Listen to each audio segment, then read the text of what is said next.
Alors, Alain, nous sommes mardi. Vous avez concocté quelques astuces. Oui, mardi aujourd'hui. Mardi, nous allons parler d'astuces. Vous savez, nous sommes en période de fête. Les gens se préparent déjà à acheter les vivres, tout ce qu'il faut, du maïs, du riz, du cassoulet, tout le reste. Surtout du cassoulet. Surtout du cassoulet. C'est la céréale de fête. Ah, ça c'est clair, surtout du cassoulet. Et donc, mais il arrive parfois qu'on ne prépare pas tout. Et puis ça reste. S'il en reste, comment est-ce que vous pouvez conserver vos céréales? Ah, d'accord. Voilà un peu ce dont nous allons parler ce matin. Pour qu'il n'y ait pas de charançon dedans. Voilà, de charançon, de moisissures, et puis des choses qui pourraient éventuellement vous intoxiquer. Alors, les aliments de base pour beaucoup de peuples, c'est un peu les céréales. Et constamment, les céréales sont utilisées, sont présentes dans les cuisines. Alors, la farine, en farine ou en grains, tout simplement, ils doivent être conservés à l'abri de la lumière et de l'humidité. Cela les préserve des moisissures, des parasites et des insectes nuisibles. Alors, que faut-il faire? Il faut déjà commencer par étiqueter vos bocaux. Il est important de bien conserver les aliments dans des bocaux fermés hermétiquement. Vous pouvez labelliser ou embellir vos bocaux en commandant des étiquettes personnalisées selon vos besoins. Les étiquettes de bocaux n'ont pas seulement de fonction esthétique ou visuelle, elles permettent aussi du moins d'obtenir des informations précises, notamment sur le nom du produit ou sur le contenu du récipient. Vous pouvez donc mettre des étiquettes sur vos bocaux pour leur donner du moins un aspect plus attrayant et les rendre facilement identifiables. Lorsque les céréales sont déjà infectées, il est nécessaire de se débarrasser de ces insectes, même s'ils sont inoffensifs. Si vous ne prenez aucune mesure dès la première fois que vous les découvrez, il y a un grand risque que toute votre provision soit endommagée, notamment les aliments secs seront tout simplement ravagés. Dans ce cas, vous serez obligé de jeter toutes les réserves de vos étagères.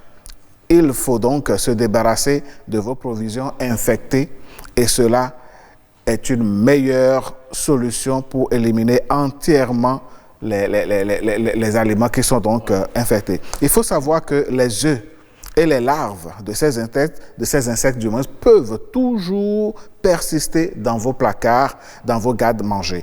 Ce qui fait que son développement est très rapide. Dans ce cas, un nettoyage en profondeur de votre cuisine s'impose. Les mites alimentaires n'apparaissent pas par hasard dans votre cuisine. Elles proviennent des produits que vous achetez à l'extérieur. Si vous achetez par exemple du riz, des pâtes ou des céréales en vrac, il est possible que vous rapportiez des mites alimentaires du magasin d'où viennent ces produits. Il suffit d'un seul cocon fixé sur vos produits pour qu'une invasion commence. Alors, conservez les aliments secs dans les bocaux étanches pour prévenir les parasites. La nourriture bio a plus de chances d'attirer les mites comme elle est dépourvue de pesticides. Cela ne signifie pas que vous avez ou bien vous devez arrêter de manger bio. La meilleure solution reste de prendre des mesures pour éviter l'invasion des mites dans votre intérieur. Sachez que ces parasites ont un odorat très développé. Ils peuvent donc sentir l'odeur des aliments même à des kilomètres. Aussi, pour éviter la propagation des odeurs, il est recommandé de mettre les aliments, surtout les aliments secs, dans des bocaux bien étanches. Il ne faut pas qu'il y ait de l'eau dedans et puis donc vous les enfermez. Par leur transparence, les bocaux en verre sont très pratiques. Ils permettent de visualiser le stock de denrées alimentaires et de vérifier s'il y a présence de corps étrangers ou non.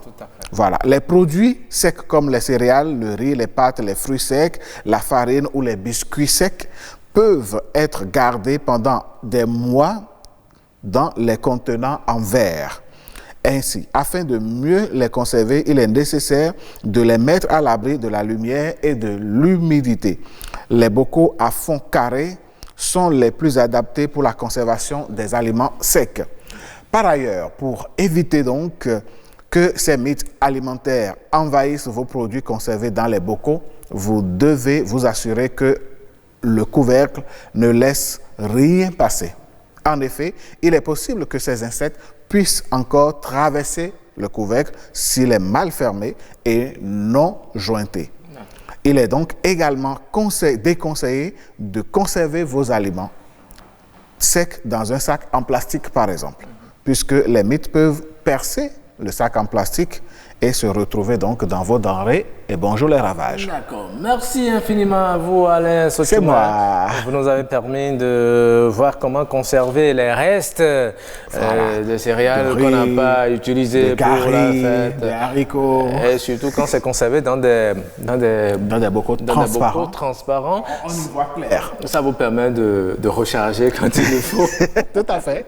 Tout à fait. En tout cas, merci beaucoup. Merci.